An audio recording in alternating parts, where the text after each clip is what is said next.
Hello, welcome to today's episode of Juicing the Numbers, your statistics and sports podcast. I'm one of your hosts, Joshua Tracy. And I'm the other, Corwin Heller.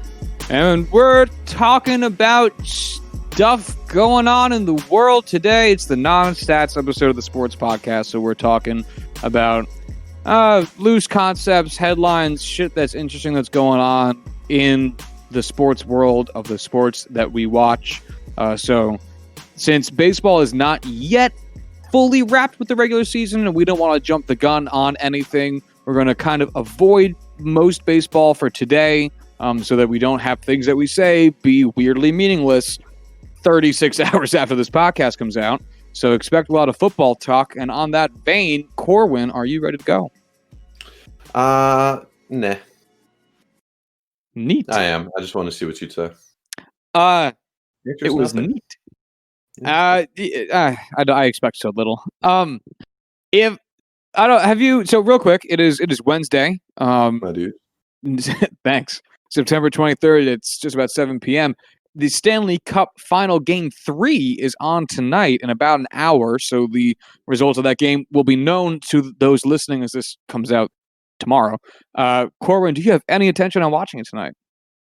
No. I'm tired. I'm probably gonna go to bed after we record. Nice. Yeah. It's a good thing I host a sports podcast because I watch them all, folks. Yeah, we keep very on top of things. I missed game 1 and then I watched like part of game 2 but I was sleepy and I didn't finish it. And I feel like that's gonna happen. I'm gonna put it on today. I don't have high hopes I'm going to finish it. But yeah, Stars Lightning, that's fucking weird. I forget if we talked about the fact that those are the teams in it already, but hey, go Lightning.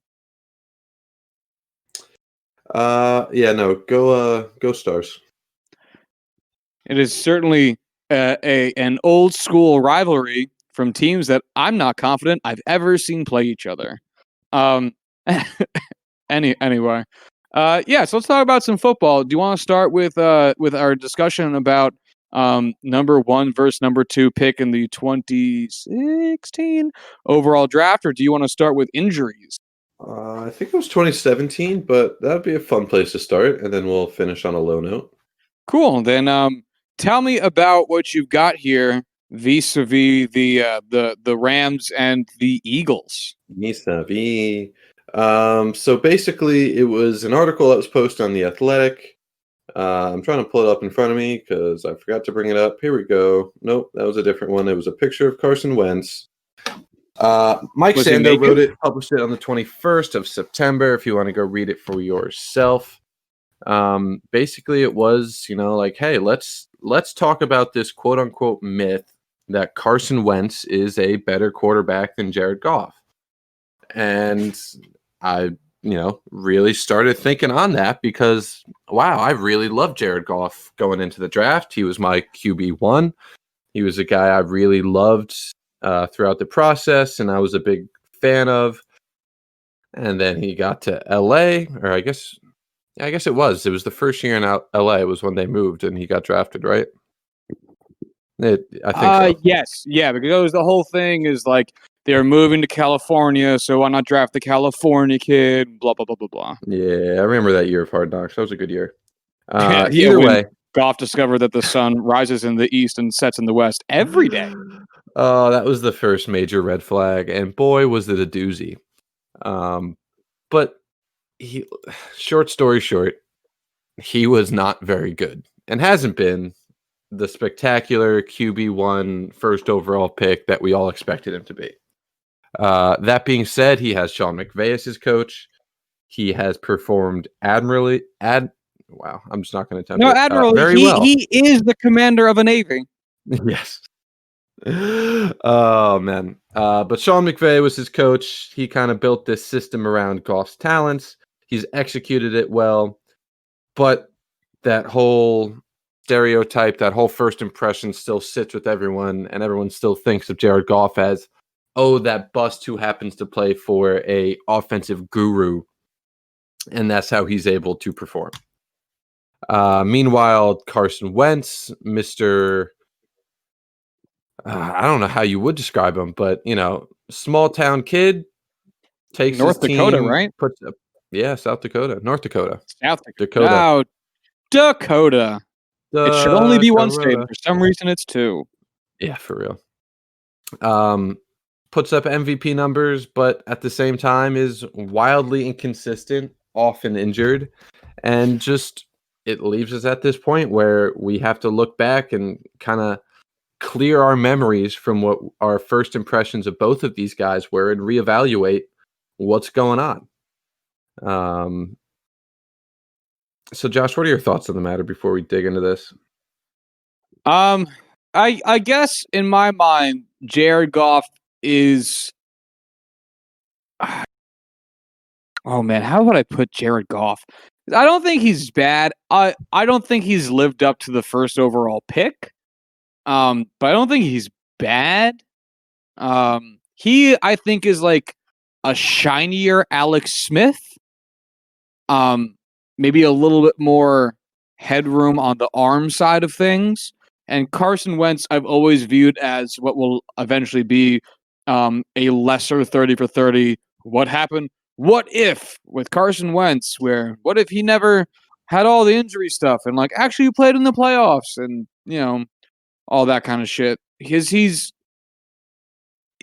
shown so much potential and promise and ability, and then has been hampered. Like injuries have been the biggest story. I'm not going to say biggest factor just because I don't follow the Eagles so strictly, but it's definitely been the biggest story and talking point around Carson Wentz for his entire career at this point. And by the way, they must have been drafted in 2016 because Carson Wentz played 16 games in 2016 and Jared Goff played 16 games in 7 games in 2016. So they definitely were drafted in 2016. Wow, look at you, Josh, with the actual answers. Who'd have thunk it? Josh, can you tell me who? Wow. Now that's a first round draft right there. Holy shit. What a good year. Tell me. Jared Goff, Carson Wentz, Joey Bosa, Ezekiel Elliott, Jalen Ramsey, Ronnie Stanley, DeForest Buckner, Jack Conklin. That's the top 8. You got some, Leonard Floyd, Eli Apple, Vernon Hargrave, Sheldon Rankins in there. Then you got Laramie Tunsil. Let's see. A lot of fairly good players in here. Jets drafted Darren Lee. Nice. Which worked out perfectly for whoever he got traded to. The Chiefs? I thought it was the Saints that I want to say he's playing for. Demario Davis right. went to the Saints. All those Jets linebackers. Oh, yeah, we actually should have kept Demario Davis. That's a nightmare that I'll never forget. But yeah, that's that. Jalen Smith, Chris Jones, Xavier Howard at the top of the second round. Derrick Henry, Michael Thomas. Pretty damn good draft. Yannick Ngakoue in the third. Yeah, the Falcons even drafted Keanu Reeves. Yeah. Yeah, look at that. Anyway. Wow. All right, here's something to throw at you. Is Dak Prescott, who was drafted in the 4th round that year, the best quarterback of them all? So who are our quarterbacks? Hold on. Can I sort by position? I can. Damn, Tyreek Hill was in this draft too. No, he wasn't. Shut up. Yes, he was. He went in the 5th round. All right, so our quarterbacks taken were Paxton Lynch, the God, Christian Hackenberg, Jakey Brissett, I don't know anymore. Cody Kessler, Connor Cook, so many hard K sounds. Dak Prescott, Cardale Jones. I don't even remember him playing. Kevin Hogan, Nate Sudfeld, Jake Ruddock, Brandon Allen, Jeff Driscoll, and Brandon Doty. So I think it's pretty safe to say it's Dak Prescott. Yeah. Yeah. I don't think. Well, I'll take that back or bite my tongue before I even say it. There is an argument to be had, sure. Potential wise, I think Wentz could still be number 1. Maybe. I think potential wise Jared Goff could even be above Dak Prescott. But I don't think it's much of a question that Dak Prescott is currently the best quarterback of the bunch. Yeah, if you talk about what they've actually done in the 4 or 5 seasons since the draft, it's far and away Dak Prescott. And I mean, that's with Goff going to the Super Bowl one year. And, so, Carson Wentz putting up MVP numbers before getting injured and his team winning the Super Bowl. Outside of that short stretch, I think it's Prescott all the way. Yeah, I don't think it's particularly close either. Especially with him being a 4th round pick and having that difference of context surrounding his seasons. Here's the thing. I don't necessarily like including that context in those kind of decisions because it does provide bias for the outcome and bias for your opinion. If you say, is Gardner Minshew a franchise quarterback for the Jaguars? You could argue yes, you could argue no. You could ask, is Gardner Minshew a great quarterback for being a 6th, 7th round pick? Oh, yeah, absolutely. He's fantastic for that. But that doesn't necessarily answer the question for the Jaguars when it comes to, do they hold on to him? So I think when you talk about, the abilities of a quarterback, sure, there are conversations you can have where that, draft capital context is important. But if you're, not including that cost in your evaluation and it's just pure talent, I don't think you should have that bias in there or include that context because it will incur that bias. All right, that's fair. I do think it matters on occasion when talking about team makeup because the way we see a lot of, at least this is the way I see, you're better with these things, so feel free to tell me I'm wrong. I love doing a lot of teams that draft like first overall top 5 in the draft quarterbacks, I think are in a current methodology trying to have the quarterback be one of the more final picks so that they are coming into a more ready team, especially since quarterback is the most expensive position. So you have good teams like the Jets that thought for whatever reason they were competitive. They've thought it every season for the last 3 years and they haven't been. And were saving their money so that they could draft a quarterback high, be prepared to pay him, and be prepared to pay the players around him. So if you're coming in on a 1st round pick expecting a more built team to be there because the funds aren't being allocated to a non-rookie tenured quarterback and are instead being allocated to linemen, wide receivers, a better defense, whatever. It seems pretty different than when a 4th round quarterback comes in who's likely expecting to just be a chart holder or whatever, and then ends up actually meaning that there's a real, I don't want to say real quarterback, an expensive quarterback actually at the helm because the team didn't see it as a position of need and didn't construct their team around that. But it also depends. I mean, again, I wouldn't blanket that methodology because if you look at the Cowboys, they were way more ready for a rookie quarterback than the Jets were. And if you look at the Jets, they were nowhere near ready to have a rookie quarterback. Or if they were, or if they think they did. Oh my God, what happened? So anyway, that's my tangent. Yeah, I mean, I definitely agree with where you're coming from, where, teams that use the quarterback piece as a foundational piece, like the Texans. Yeah, they had DeAndre Hopkins there. They have J.J. Watt. They have cornerstone pieces, but they are still building around Deshaun Watson. Whereas you have a team like the Chiefs, where by all means they had a good team. They had a competitive team. They had a fairly complete team. And they just needed a quarterback to finish the puzzle or to be the part that puts them over the edge. And yes, they have their differences, obviously, when it comes to allocation of funds and things like that. And there's much different, There are much different ways to build a team. God, that is just so poor grammatically.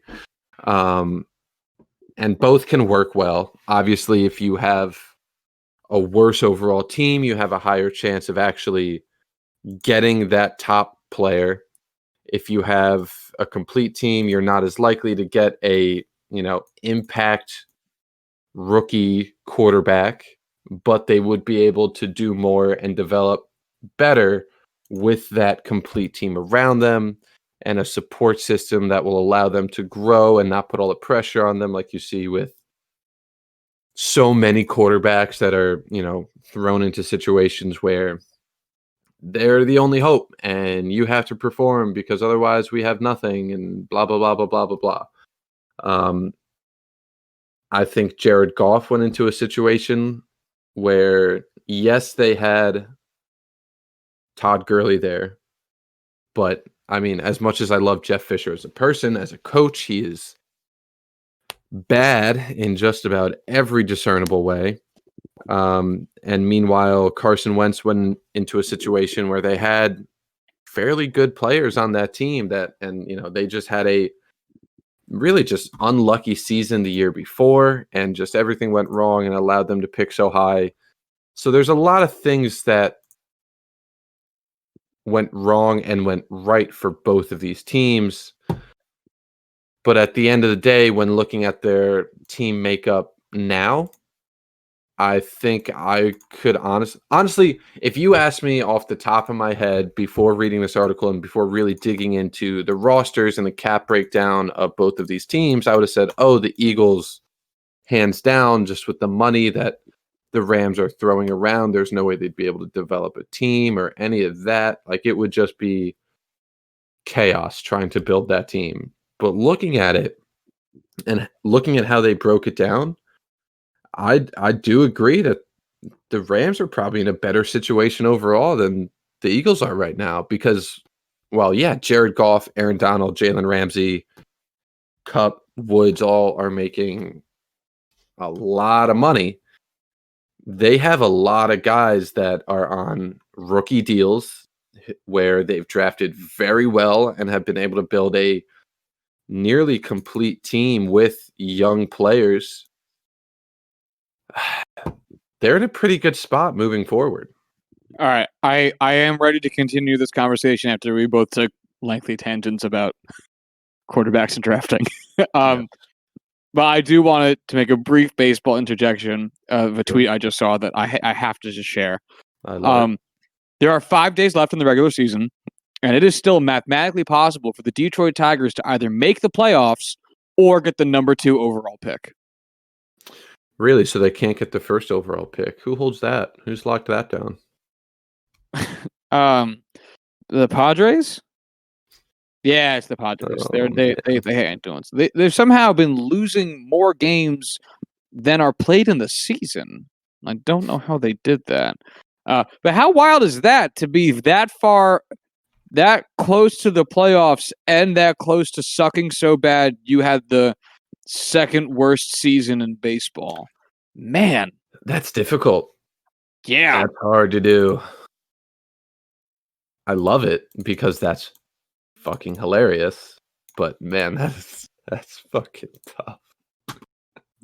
Anyway, but all right, I'm ready. I'm ready to go back to football now. Sure. What do you want to talk about? Oh, are you going to keep telling me about the Rams versus the Eagles? Yeah, we could keep going into it. You have anything you want to add after I talked for way longer than I ever usually do? Yeah, really. This is like 2 episodes worth of speaking for you. Not really. I'm interested in hearing about this. Only because in my mind, well, that's the other thing is I know I feel anyway. I know more about the Rams' current roster makeup because they are perpetually in the news for somehow constantly signing more players that cost a lot of money. And where does that money come from? And nobody knows. Then I really do hear about the Eagles. So in my mind, because those stories are always like, how on earth are the Rams still doing this? I picture the Eagles just being better by default. but I don't actually know anything truly about their makeup. So I'm just interested in hearing about it. So basically, it's hard because I don't want to just fucking break down their entire team. For players that are making more than $10 million a year, the Rams have 7. The Eagles have 9. For players making more than $8 million a year, you know what? No, this is a better breakdown. Players who make more than $4 million a year, which is a decent chunk, but nothing spectacular. The Rams have 2, 4, 6, 8, 10, 11. Meanwhile, the Eagles have 15. And these don't seem like massive differences, but it adds up so quickly where, rookie wage scales are so astronomically suppressed compared to market value and what it adds to your team. The Rams, in all honesty, even without all of these first round picks that they've traded away in just a handful of trades, they still are drafting better than the Eagles, who have had all of their first round picks. So current status for draft picks from 2017 to 2020. Starters, the Eagles have drafted 6 players that are currently starting for them. The Rams have drafted 8, even being without multiple top draft picks. Key backups, the Eagles have drafted 2. The Rams have drafted 8. Wow. Depth players, the Eagles have drafted 9. The Rams have drafted 8. Are you fucking goddamn? Yeah. Practice squad players, Eagles have 1. The Rams have 1.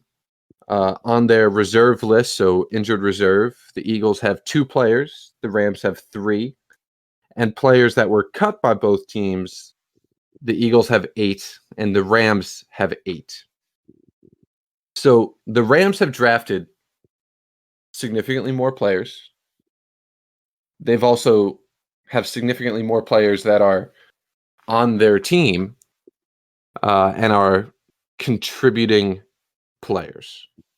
So even though, they trade for guys like Jalen Ramsey, they trade for guys like Yannick Ngakoue, they trade for guys like Andrew Whitworth or Robert Woods or any of these other key marquee players that are the headliners for their team, their depth pieces, the foundational pieces of their team, are all homegrown, which means suppressed wage scales, which means discounts on extensions, which means that even though these top players, Jalen Ramsey, Jared Goff, Aaron Donald, Robert Woods and Cooper Kupp, all of them are making more than $15 million a year.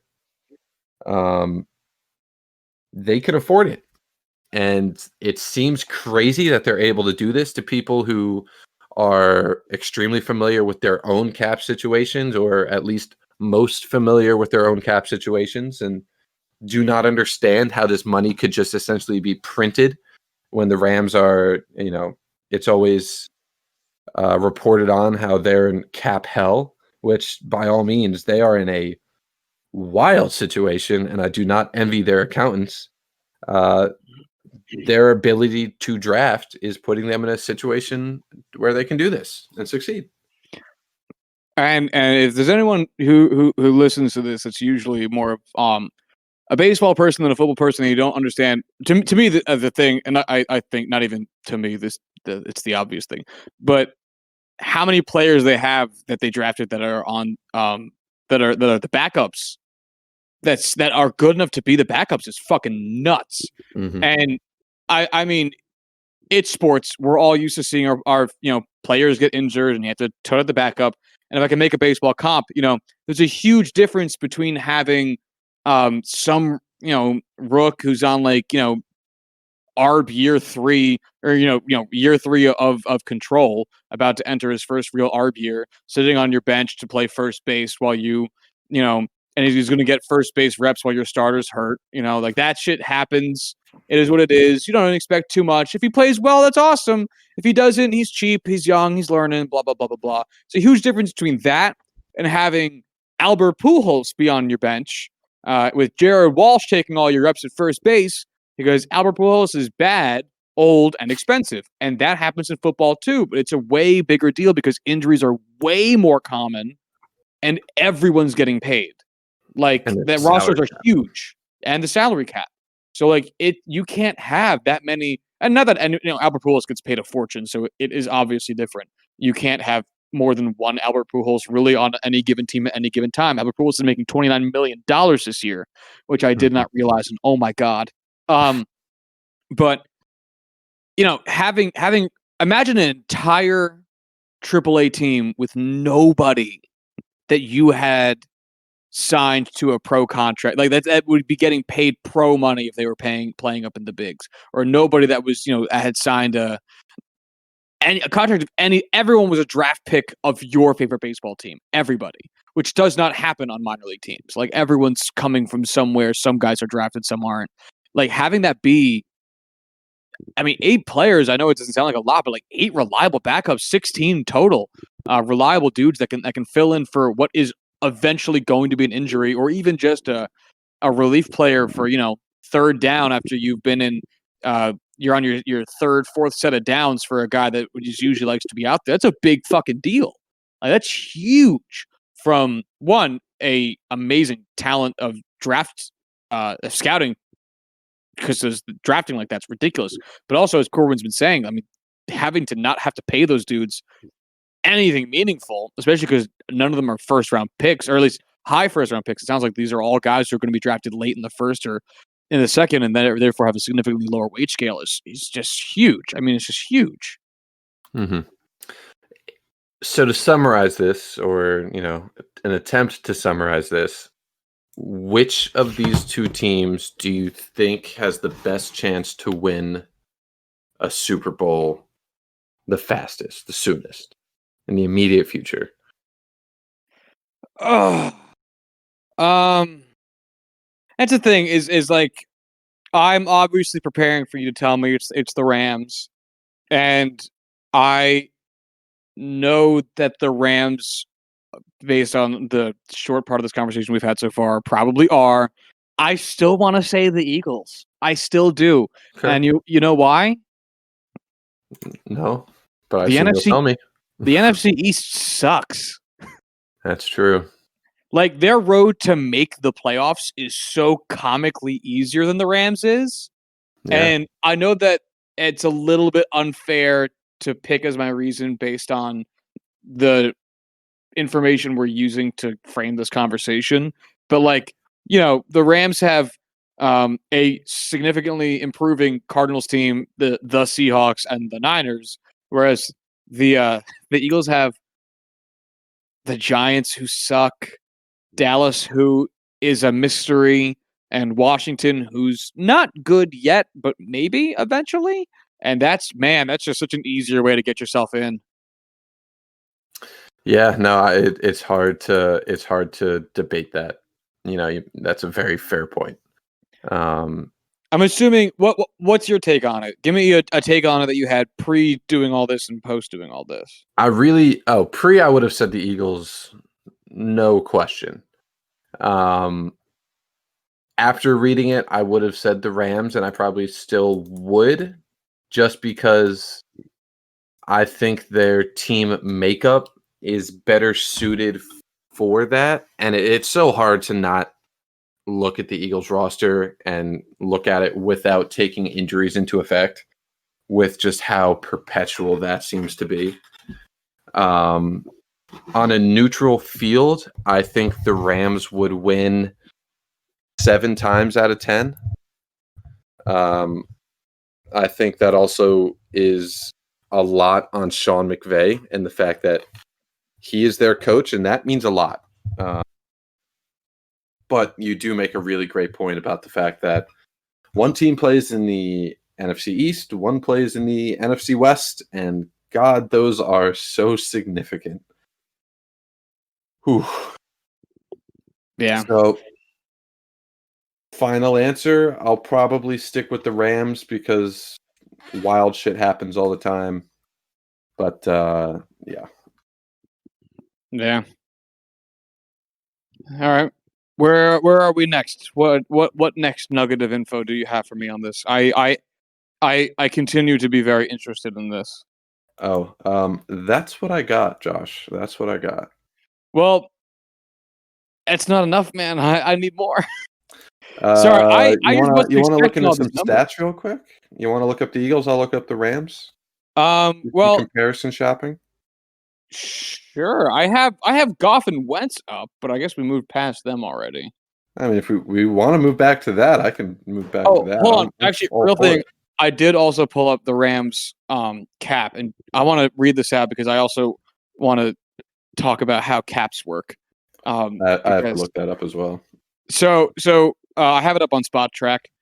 They have a huge long page, and at the bottom it's just like a big overview, which is nice. So the 2020 NFL cap is $198.2 million. One second. What's that? Go ahead. Sorry. In 2019, the Rams rolled over $5.7 million of cap. So that gave them a total adjusted salary cap of $203.8 million. That seems like a lot, I guess. The value of their contracts somehow is only $155 million, which I know it's super high. It really feels like it's low, just based on all the signings the Rams constantly have. They have under $1 million on injured reserve. They have $2.6 million on reserve, not football injury. They have $34 million of dead money, which is nuts. And then they have $2.2 million on their practice squad for a total of $195 million, which gives them about $9 million left in cap space. Which, oh my God, like that is so weird to look at. That's way more than I was expecting. Well, I mean, yeah. Shit. So the biggest thing for me here is, I'm looking at Spot Track here. I'm looking at Over the Cap. Over the Cap has cap space at about 7.7 million. Man, it's just crazy how this team is built. Cobbled together is more like it. Yeah, it's for Ooh. this year, it's all not that bad because Jalen Ramsey doesn't seem to have a massive cap hit this year. There's only 2 players over $10 million against the cap for 2020. Yeah, Which because is they keep converting a lot of it to signing bonus. All right, hold on. which just converts it to next year's cap. But even then, there's not a whole lot going on there. So this is just wild to me because we're talking about the Eagles. I pulled up the Eagles salary cap as well. So the Eagles, again, the NFL salary cap for 2020 is 198.2. So they have that. They also rolled over just under $24 million from 2019. So the Eagles came into the season with $222 million of cap space. Mm-hmm. Their contracts, all contracts, going against the cap is lower than the higher than the Rams. So the Rams contracts again $155 million against the cap. The Eagles $164 million. Oof. They have $9 million more going against their salary cap, from these all contracted players than the Rams do, which is nuts. And I think that probably is the most illustrative point we could possibly bring up from the oh my God, the thing that you told me about how many players that the Rams had managed to draft and then have as be good, reliable backups, because the Eagles are probably paying for a ton of depth, whereas the Rams just aren't. They have a $10.2 million in injured reserve money. The Eagles do. Eagles have $8 million in reserve pup money. They have $50,000 in reserve exempt money.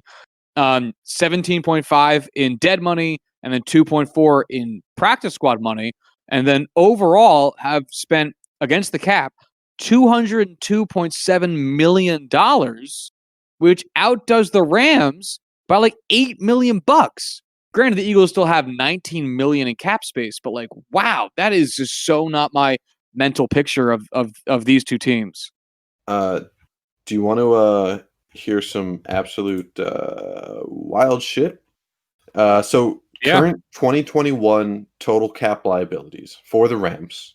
So this is when Jalen Ramsey's contract really kicks in. He bumps up to $22 million in cap hit. They only had 2 players over $10 million this past year. Next year, they're going to have 6. Robert Woods, Andrew Whitworth, Cooper Kupp, Jalen Ramsey, Aaron Donald, Jared Goff. That is it. Currently, Andrew Whitworth and Michael Brockers, who's going to be just under 10 at 9.8. They could cut them and get themselves some serious space there. But as of right now, their cap liability for next year is $190 million. The Eagles, on the other hand, are going to have... Hold on. I need time to count. No way. They're going to have 12 players with over $10 million in cap liability. No way. And they're going to have $259 million in cap liability. Oh my God. Carson Wentz is over doubling his cap percentage from this year to next year. This year, let's see, what is he making? He's making $18.6 million. In 2021, his cap hit is going to be 35. Jesus Christ. Which still, that's not a crazy amount for a quarterback. I know Ben Roethlisberger is going to be at like 22% next year. His cap hit's going to be like $41 million. No, as a percent, it'll be actually lower than Jared Goff's is, but yeah. They Corwin? I think we lost you.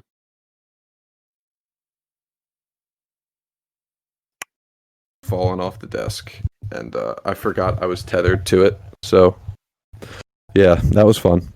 All good. But either way, Wow. that is truly cap hell for next year. Can we find like total cap? Can we do that for all teams? What do you mean total cap? Like just total cap liabilities. Total cap. Here we go. Oh, they're not even the worst. Who's the worst? They're not even the worst. The New Orleans Saints. Oh my God! What's their problem? Oh my God! Their total cap liability is $264 million for next year.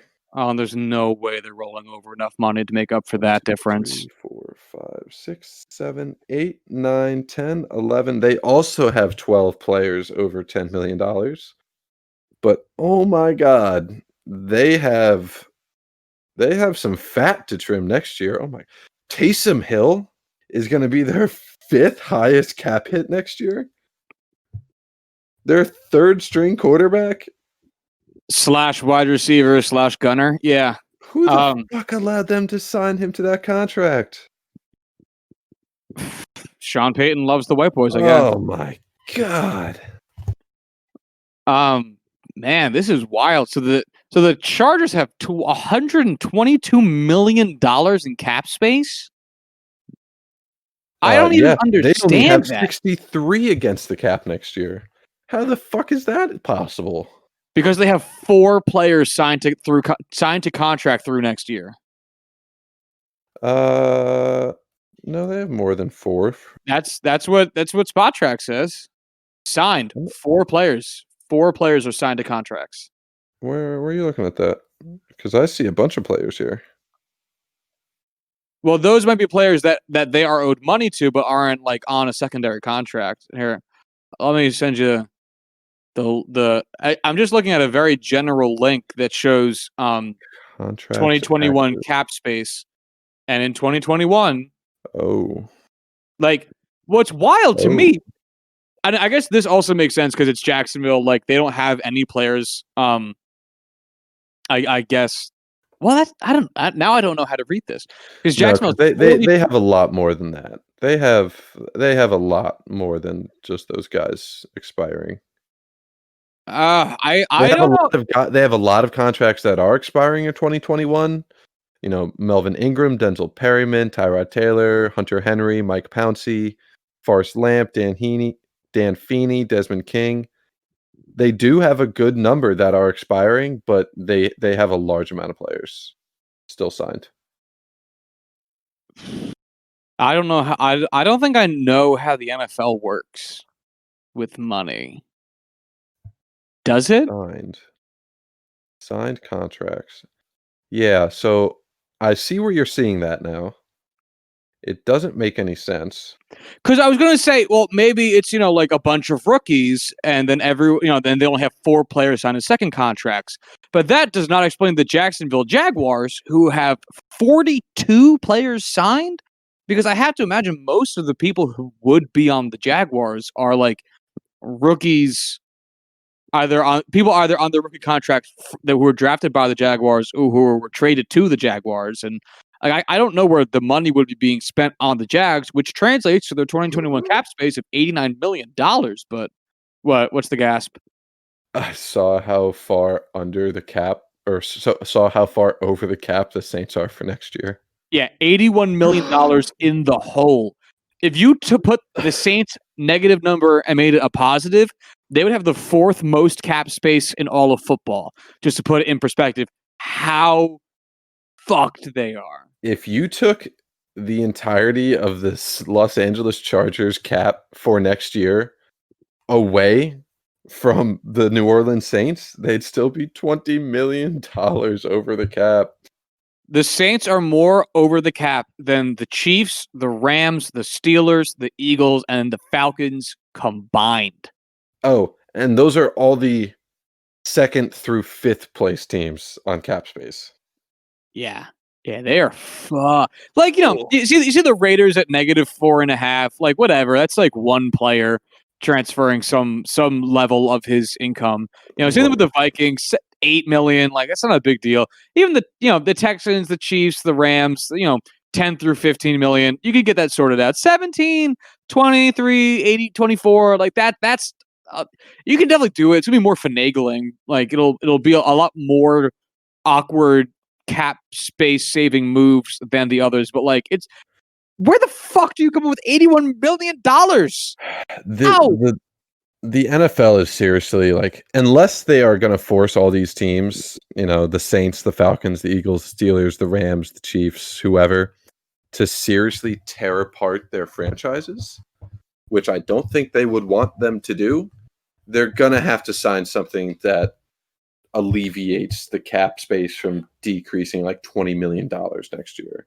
So the cap is basically based off of league revenue the previous year. Because no one is going to stadiums this year, they're not making nearly as much money as they usually do, which is going to inherently force the cap to decrease. But that throws such a wrench into the long-term plans for like 20 of the 32 teams that I don't think the NFL will allow that to happen, just because of how badly it would fuck over the teams that do in fact make them all their money. I think the NFL should do a carousel of quarterbacks and make every quarterback for every team in their conference, in their division. That would actually work great for the Steelers. I would like that. I remember that Baker Mayfield is in our conference, so I don't love it, but I like it because we get Lamar Jackson and Joe Burrow. I don't know how the Jets would feel about it, because yes, Cam Newton, yes, Josh Allen, that could work.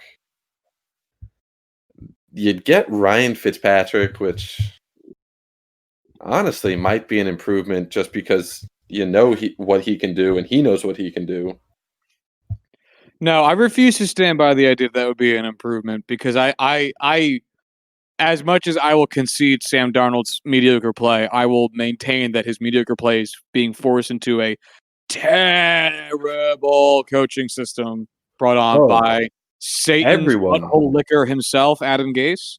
So Everyone on the planet agrees with you on that. no, that's what I'm Everyone saying. knows Adam Gase is the Everyone- problem, except for those two Johnson brothers. I know. Can't they stop using the N-word long enough to like change ownership? It worked in the NBA.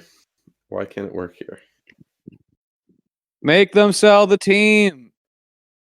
Let Gary V buy the team. I know you're listening to this. And Josh. get all the NFL owners together and offer them to let Gary V borrow $1 billion to buy the $2 billion, $4 billion to buy the Jets. Josh. Yeah? Would you come your pants if you saw a tweet tomorrow that said Gary V is approved to purchase the New York Jets? I would fist pump and go, yes. And that's probably the most I would do. Boo. You're not a real fan. Boo. Yeah. That's all I got. Yeah. Nah. I think now would actually be a fairly decent time to transition to something I did want to talk about. Let it rip, buddy. Involving Sam Darnold. Let it rip, buddy. So I sent you these tweets earlier between two, NFL Twitter guys, one for the Jets, one for the Steelers. Connor, what's his last name? Holy shit. Connor Rogers? Connor Rogers, thank you. Connor Rogers and John Lenyard basically saying, and I guess we'll get your opinion on this after, but the New York Jets should trade Sam Darnold, and the Pittsburgh Steelers would be the perfect fit for that. So before we go into our thoughts on this, fuck it. Let's go into our thoughts on this. What are your thoughts, Josh? All right, this is a bad idea, and I'm gonna tell you why. And it's not because I have a lot of faith in Sam Darnold and think he's the future of the franchise. Any of that shit. It's a bad idea not because of the players involved, but because for the Jets strictly, it's a great trade for the Steelers. Makes all the sense in the world. No matter what the cost is, I say that without knowing any of what the Steelers have to give up. The problem for the Jets is you can't put what's happening right now on player personnel. Getting Sam Darnold out there, like off the team to tank for who's the big quarterback this upcoming Trevor draft? Lawrence. There's the big three this year: Trevor Lawrence, Trey Lance from North Dakota State, and Justin Fields from Ohio State. Cool. Tanking for any of the three of them is going to put you 3 years from now exactly where we were 3 years ago, unless something gives with the either ownership or coaching staff. Because Sam Darnold's progress, as bad as it is, as we just said, is not a result of him per se. It's a result of the organization that is housing him. And if the Jets want to keep dumping players because they don't fit the coaching staff, instead of hiring a coaching staff that will work with the players like every competent NFL franchise does these days, they're never going to be successful. It's moot. If you gave me the choice of either the first overall pick and Adam Gase or Sam Darnold locked into a 10-year contract where we don't know anything about how he's going to progress, or an Eric Bieniemy, or again, I don't really care, pick like literally almost any NFL coach, I would take the 10-year contract for Sam Darnold because none of it matters unless that changes. And it's easy to say, oh, yeah, well, Adam Gase isn't going to survive the year anyway. Look how bad the Jets are doing just through 2 games. We were 1-7 last year. We were 1-7, and ownership was like, this is acceptable. And after 2 terrible losses this year, ownership is going, we are fine with what is happening. So it doesn't matter. As much as we want to pin this on the players we see actually doing the things as Jets fans, it doesn't fucking matter what they do as long as these 2 chuckle fucks are running the team like a goddamn money printing factory and letting some asshole clown run the goddamn show because it doesn't affect their bottom line at all. if the Jets can be profitable in the bad years that we've seen, they're never going to not be profitable. And who runs the team doesn't fucking matter to the Johnson brothers. So yeah, I think It's it'd be just super. so It's a super fucking cool thought short-sighted. experiment. Hold on, I'm wrapping up. It's a really cool thought experiment, and I appreciate it. And in a world where I know Adam Gase is going to get fired, and in a world where I can appreciate that there is a better quarterback than Sam Darnold waiting in the wings in the draft, and you would get to play with a better coach. Yeah, cool, let's do it. I have no faith any of that would happen. I do think it's a good idea, but just to put my thought in there, the fact that it's still profitable even when your team is bad is a really fucking stupid way to look at it because it's so unbelievably short-sighted. And we all know that. We see the value of teams and the way they increase. We've talked about it with the Golden State Warriors. We've talked about it This with so the many times. Panthers. We've talked about Yeah. it with whoever. Good teams make a lot more money, not just a little. It's exponential growth. Literally a comical amount Right. more, as we saw with the Warriors. That's why I hate saying that point because it's fucking dumb, but it's how these people look at it, which is Right. infuriating. So I think this would be a fantastic trade for the Steelers because I do think Sam Darnold has shown that he can do something. I would be nervous because I'm worried that the Adam Gase just wouldn't wash off enough. But that being said, I think the chances of the Steelers being able to be in a situation to get a potential franchise quarterback at, not a top 10 pick cost is wildly, improbable. And the reason I think this is a good option for the Jets is because I don't think there's any way that the Jets go into next season with Adam Gase as a head coach. They hired Joe Douglas last year. It was 1 year of Adam Gase so far, and the Johnsons weren't willing to base it off of a single season. That was a dumb mistake then, but I do think it would be impossible for them to make that mistake again. Joe Douglas basically signed all of the players this offseason that he truly wanted to sign to contracts that would be long enough to allow them to stay on with a secondary coach after this year. All of the players that were of actual impact that they signed this year were more than 1 year deals. The players that Adam Gase went out of his way to sign were on 1 year deals. And I think that is Joe Douglas saying, if you want them and they think they will make your offense work, sure, you can have them. But when you're gone, they're gone. And I respect the hell out of that.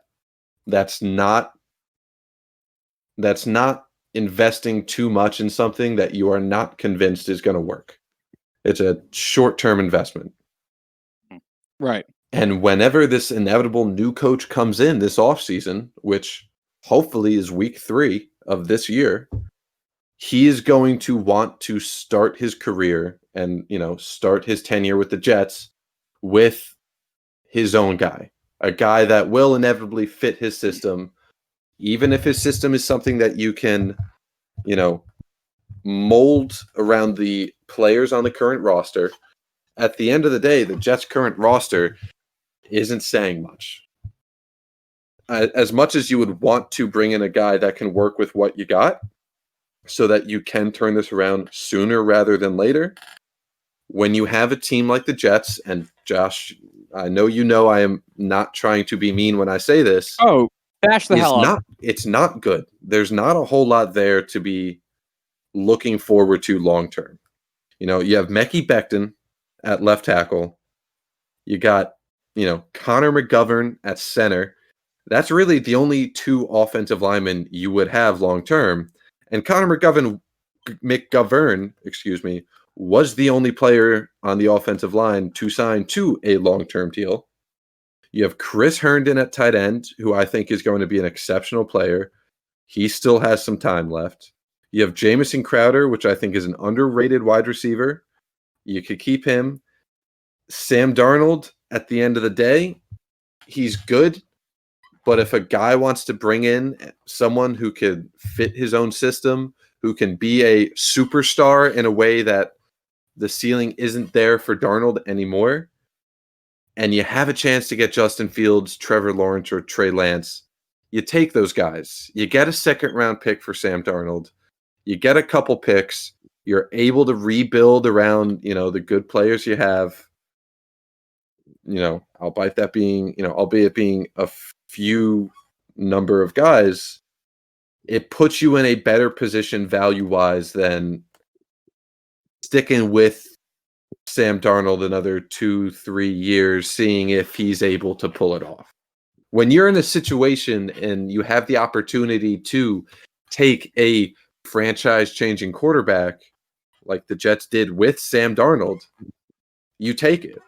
And, the ceiling is just not there for Darnold anymore the way it would be with a guy like Trevor Lawrence or Trey Lance.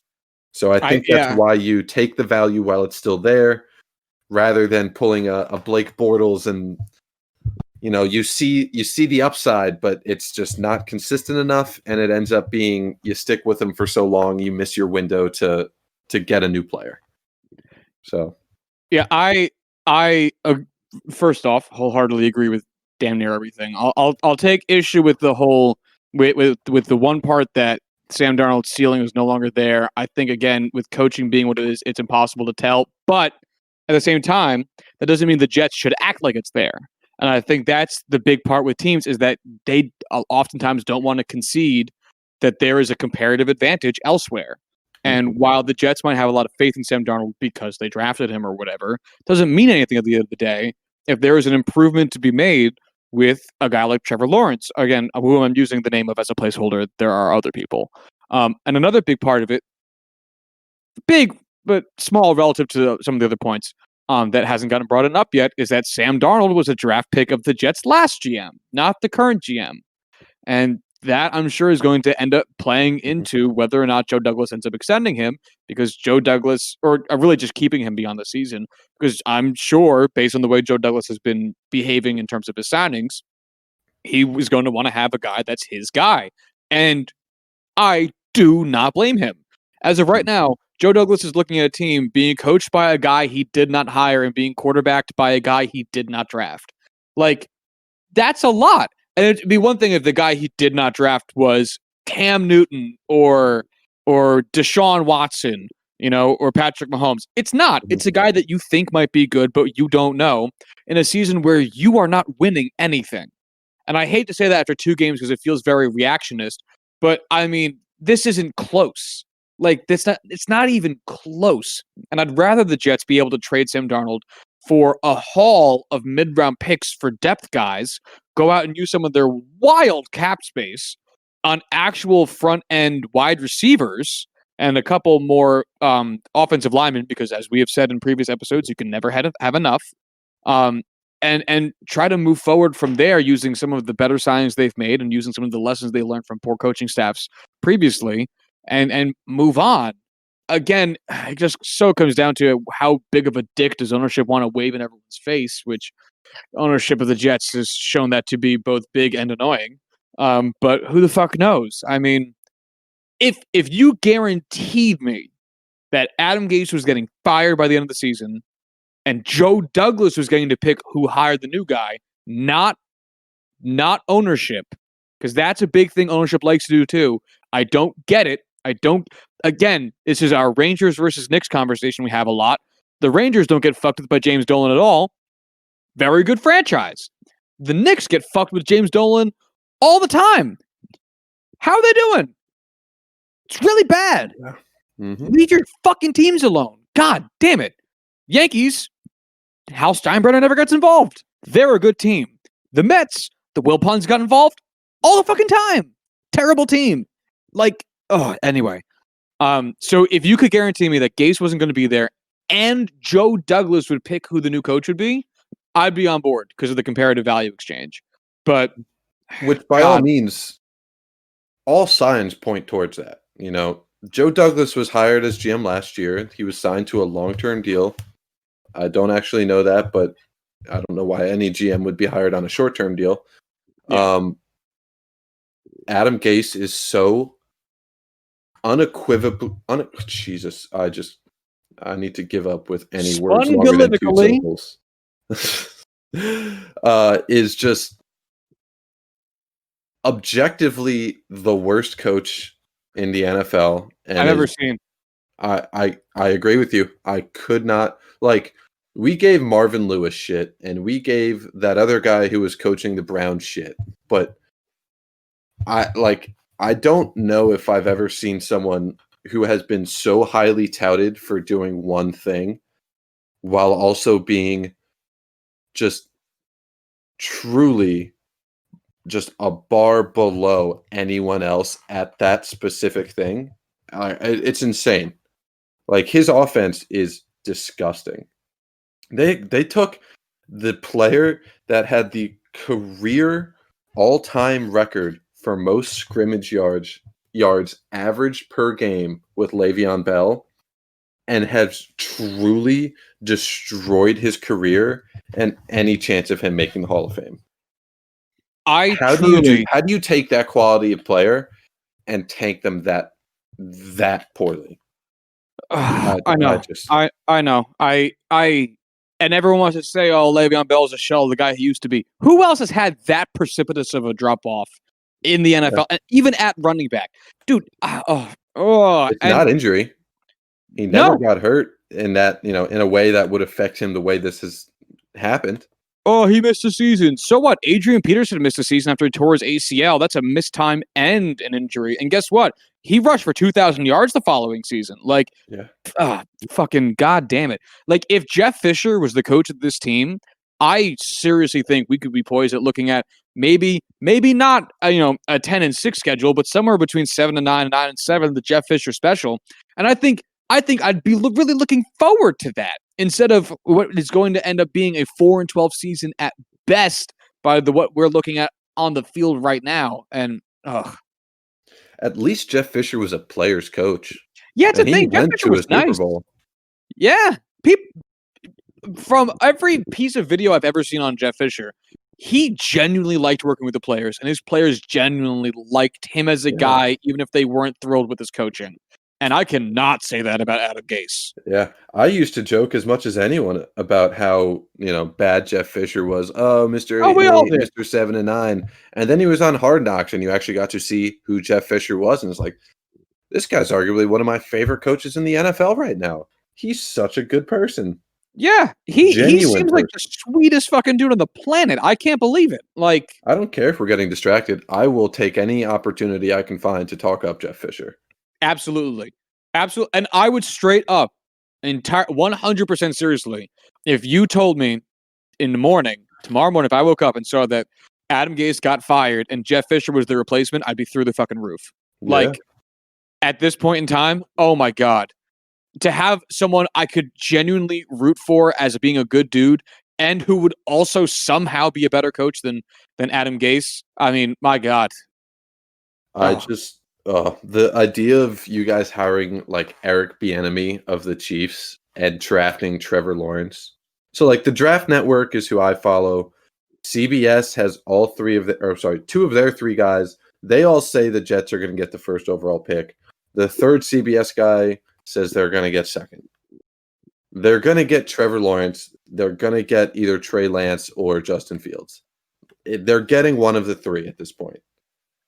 Matching him with arguably one of the best offensive coordinators in the NFL, the guy who has, been the offensive coordinator for Patrick Mahomes his entire career. Yeah, give me that matchup.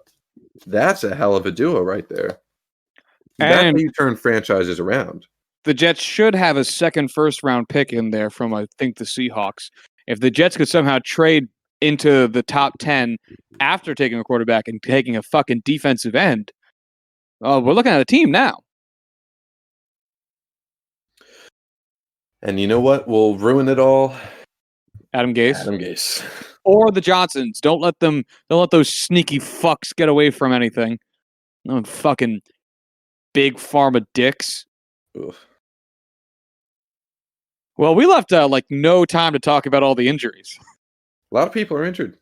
Yeah, I guess we'll just touch on it because it was and will maintain to be a big part of the NFL storylines going forward because so many players got hurt week one. I will say before I turn it over to you to talk about some of these players, I wasn't expecting it, but I feel like I should have been expecting it based on what we saw from pitcher injuries coming into this season with a reduced spring training, the most physically demanding position, which I will call pitching because of what you have to put your body through to throw 95 miles an hour. Saw a lot of injuries. There was a huge spike in injuries for pitchers coming into the MLB season. And I really feel like we should have seen this coming with the NFL because there was no preseason and there was really just reduced contact training in general because of COVID concerns. We really shouldn't be surprised by this based on what we saw with baseball. And yet here we are with a lot of injuries. So what do you think is going to be the most impactful of them all?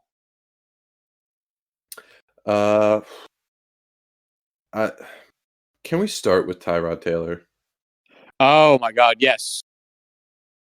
Because that is just yes, every single one of these players getting hurt is a goddamn travesty, and you hate to see it because of how every single one of us saw that this was coming because there was no preseason, there was no ramp up to the season.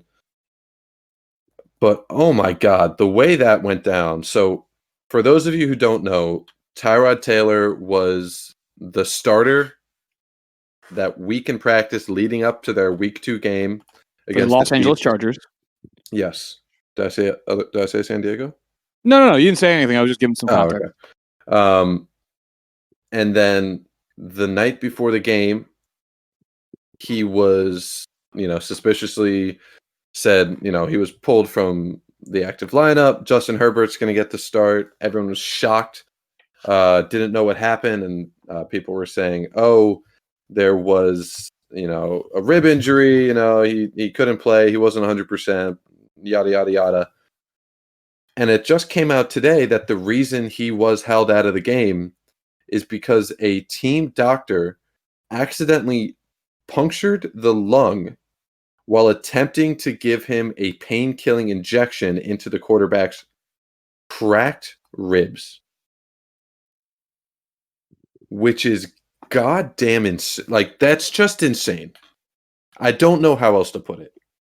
Oh, I don't know how else you would put it. It's fucking nuts. It's nuts that something like that would happen with what it must be, some of the most high-end doctors money can buy because it's the NFL. And it's nuts because there's nothing Tyrod. Oh, yeah. And it's also nuts because there's nothing Tyrod Taylor can do because part of the CBA, you're not allowed, if you accept team medical professionals if you let them do anything to you, you're not allowed to sue them for malpractice or anything. Yeah. It is in the CBA that Tyrod Taylor is not allowed to seek retribution for a punctured lung. Which there has to be some language where, I doubt if it is deemed malpractice, that is something that can be sought after, or that would not be covered. But it's the NFL, so I wouldn't be surprised. Their CBA negotiations are basically a hostage situation. Yeah, the players don't exercise the authority that they have because the owners convince them that they don't have it. But I really, really, really hope that there's no long-term consequences for a punctured lung. It's a needle, so I'm assuming the puncture is pretty small. I think the Chargers already said Tyrod's likely to start next week, or be renamed the starter for next week, which is a good sign. Oh my God, I've never heard anything like that, and of course it has to come out of the Chargers. Yeah, that's fucking insane no matter how you put it. Obviously we all wish him the best. Seems like a And great I dude. don't necessarily see this as being something where, I'm not going to point fingers and yell malpractice because, you're injecting something into the rib cage, which, in case you aren't aware, surrounds the lungs. I could see how it would be easy for this to occur, or at least not necessarily easy, but, not necessarily difficult either. Um, it's just such a wild situation all around that, whew, Thoughts and prayers. thoughts and prayers. All right. So to keep this short, I'm going to list you the name, position, and team of some of our most high, what's the word I'm looking for? High end players that got injured this week. And I want you to give me a 1 to 10. And you can talk a little bit about them if you like, but a 1 to 10 in terms of how big of a deal it is that the team is missing that player, 10 being tragic. You ready? Yep. All right, cool. Nick Bosa, defensive end, San Francisco 49ers, 1 to 10? 9. I mean, he's their, best defensive player. I don't think that's up for argument right now. I Nope. do think that their defense and their defensive line specifically is skilled enough to handle that singular loss, but losing the amount of players that they did on both sides of the ball altogether is 12. That team is in crisis mode right now. I mean, yeah, we could do an entire episode just on the Niners team. For reference, I'll do the injuries as well. Nick Bosa, torn ACL. He's out for the season. Anyway, next up, Saquon Barkley, running back, New York Giants, also torn ACL, also out for the season.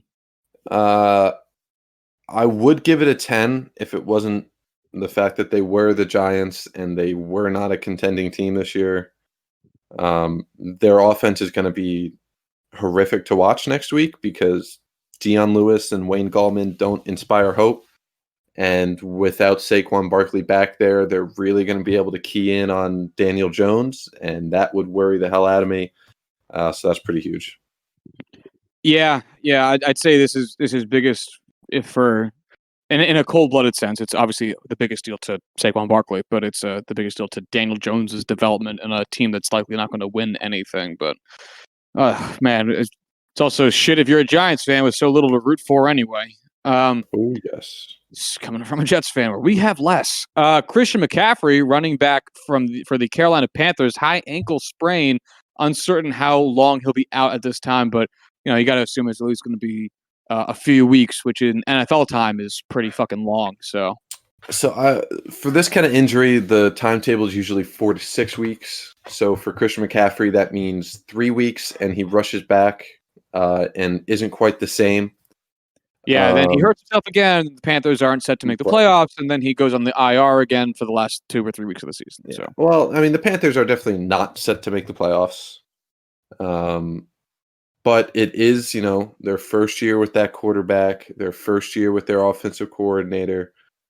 Christian McCaffrey is the lifeblood of that team. He is the focal point of that team more so than Saquon Barkley is with the Giants. So I'll give that one a 10. Even if not, I can't because it's not season long. I'll give it a 9, but that is still the assumption that he is definitely rushing back from injury, and it's going to be something that nags and just hangs on and carries with him throughout the rest of the season. yeah, it's going to be a talking point all year, no matter what. Every time he touches the ball, even if he's healthy. Mm-hmm. Drew Lock, quarterback for the Denver Broncos, has suffered a sprained AC joint. It says he's going to miss 2 to 6 weeks, which is a huge window in my eyes. Yep. And it being something he's probably going to be using a lot of. It's going to lead to a lot of variation. Anyway, Corbin, 1 to 10, where do you stand on the Drew Lock situation? I think this is an 8, just because this is, again, the Broncos, like the 49ers, are in a situation where, Jesus Christ, like their injuries are just not something you can overcome. Von Miller a couple weeks ago. Now you've got Cortland Sutton, Drew Lock. You've got so many different players that are all hurt. And Drew Lock is a young quarterback going into his first full season. He has a ton of new young weapons for him to work with. You really need that to build that team chemistry. Even if you weren't trying to compete this year, you really wanted to build that up. I don't know if I gave it a number, but if I did, I'm going to change it to a 7. Because again, You said 8, so 7 yeah, close I'm enough. going to downgrade that just because he will be back at some point. That being said, AC joint, I don't know if it's his throwing shoulder or not. I don't know if it says that. If it is, that is definitely a concern because that will stick with him for the rest of the year, regardless of when he comes back. And that could have some development issues added in. Yeah, I do think this is only somewhere between a 5 and a 7 for me personally, only because there was no chance they were going to win that division. So I don't think there's any need to rush him back because you're not overcoming the Chiefs, and the Broncos are a bizarro team and we're about to talk about them again. So in terms of the cold-blooded, is this going to affect the Broncos' immediate season? I don't think so. They're playing for a wild card spot anyway. So it depends on how you view their ability to make that be one of the two teams to make the wild card, but it's tough. It's just tough to say with how he's going to come back and how the team's going to overcome everything, which brings us to Courtland Sutton, wide receiver for the Denver Broncos, torn ACL. He's out for the year. I can't give this the 7. I mean, we discussed it just now. I think because you have KJ Hamler and you have Jerry Jeudy there, individually that loss isn't as impactful as Drew Lock, but he is supposed to be that leader amongst your wide receivers. He is the quote-unquote vet there. You want him on the field, especially with your young franchise quarterback, but 6. Okay, that's fair. Jimmy Garoppolo, quarterback, San Francisco 49ers, high ankle sprain. It's pretty muddy in terms of what I've seen for when he's going to be coming back. He was able to play for the first half against the Jets, set out for the second half because they had the game in the bag. I've heard on Twitter that he might very well make a special appearance tomorrow, or not tomorrow, this week. I've heard they might take a couple weeks just to be safe. Tough to say. Anyway, Corwin, give me a number. 5, maybe a 4. Yeah. I'll be honest. I know I've talked highly of Jimmy Garoppolo in the past, but at this point, the way he's been playing, I don't think Nick Mullins is that much of a drop off. Yeah, they've limited his role significantly and successfully. So I don't think it's a big deal. Devontae Adams, wide receiver for the Green Bay Packers, hamstring injury. Again, it's a very muddy timeline for when he'd be back. Again, it's like a maybe he actually does play, but it's pretty low probability for this week. So I'm going to give it my own time frame of 2 to 4 weeks. I appreciate that, Dr. Josh. If he misses time, that's at least a 7 because he is their wide receiver core. That's it. I mean, I know Aaron Jones showed off last week, but I mean, if you look at target share percentage and receptions percentage, my God, is it the Devontae Adams and else? And it's not even close between those two categories. So that's going to be tough. Aaron Rodgers playing vintage is playing like a vintage Aaron Rodgers, but even so, that'll be tough to overcome. Right. He's been leaning on him a lot. We're wrapping up. Don't worry. Tavon Young, cornerback, Baltimore Ravens. All that's listed here is a knee injury, but Harbaugh apparently is suggesting that it might be something very severe and possibly season ending. So I say we just lean on the side of that. So Corwin, 1 to 10. I missed the player that you said. Tavon Young. Ooh. I don't think that'll be a huge deal. I think the Ravens have quite a lot of depth all over that team, cornerback especially. I mean, I'm going to try and pull up their depth chart just to make sure, but I really don't think this is going to be something that's detrimental to their team. All right. Malik Hooker, safety, Indianapolis Colts. He has an Achilles tendon issue.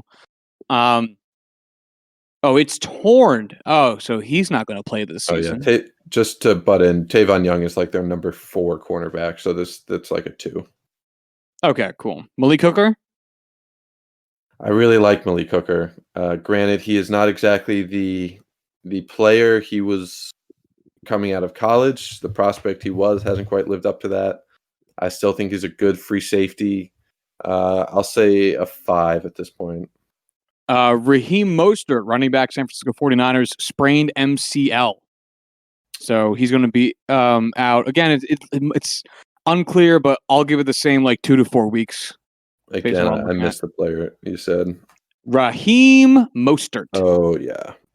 This is big because he does look so far and away to be the best running back amongst that group.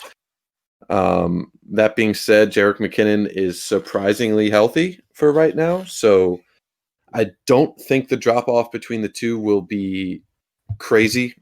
That being said, it is, in fact, Kyle Shanahan at the helm of that running game, so have no fear. Superman is here.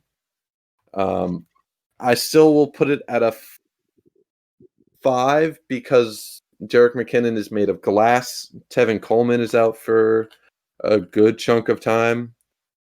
So it could become something bigger. But as of now, I think Jerick McKinnon is a fine replacement short term. All right. So that's a handful of names. The list I'm looking at is 21 deep. It was a big injury week, which is just awful to see. And I just, we don't have the time to go through all of these. We're already an hour and 20 into this, and I haven't even ate dinner yet, so I got to get going. But was there any other big ones that you wanted to bring up before we left?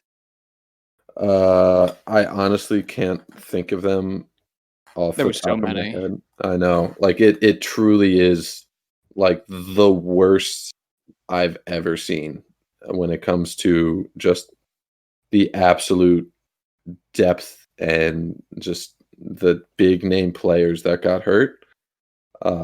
It's ridiculous. Absolutely insane. Never seen anything like it. Just scrolling through the what am I looking at? The injury reports on ESPN.